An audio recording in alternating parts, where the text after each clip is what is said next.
தம்பி ஜி பிரகாஷ் அண்டலந்த மலராக ஆத்தெழும் சூறாவளியாக எழுச்சி எழுச்சி எழுச்சி அப்படிப்பட்ட ஏற்றமிகு பாத்திரத்தில் மிக சிறப்பாக இந்த படத்தில் அல்லும் பகலும் அயராது உழைத்திருப்போம். இந்த உழைப்பு இந்த படத்தை பார்க்கும்போது தெரிகிறது.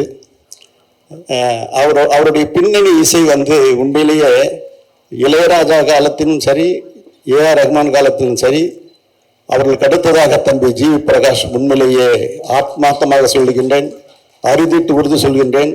நான் ஒரு படம் தயாரித்தேன். அசுரன் மாபெரும் வெற்றியை ஈட்டி தந்தது. அதை தெலுங்கில் எடுத்தும் போது அதுவும் வெற்றி அடைந்தது. ஆனால் அதனுடைய இயக்குனரும் சரி, அதில் நடித்த கதாநாயகர் வெங்கடேஷ் சாரும் சரி, ஜிவி பிரகாஷுடைய இசையை வாங்கி அந்த பின்னணியில் சேர்க்க சொன்ன அந்த பாங்கு இருக்கிறது. அதற்கு அவரும் எதையும் எதிர்பார்க்க வெற்றிமாறன் தம்பியும் அவர்களும் ஜிவி பிரகாஷும் அப்படியே அந்த ஒளியை வாங்கி கொடுத்தார்கள். அதுவும் அந்த இசையால் மிகப்பெரிய பிரமாணமான வெற்றி அடைந்தது. அப்படிப்பட்டவர் இந்த படத்தை பார்க்கும்போது ராசா ராசா பாடல்லாம் மனசில் ராசாவாகத்தான் இருக்குது.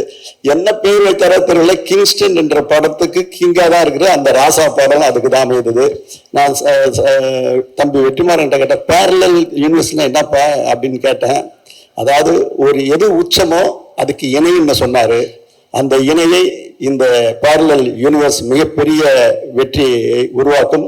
பன்னரும் சிறப்புகளை பெற்று பன்னரும் படங்களை உருவாக்கி திரையுலகுக்கு புதிய புதிய வரவுகளை அறிமுகப்படுத்த வேண்டி வாழ்த்துகிறேன். நன்றி, வணக்கம்.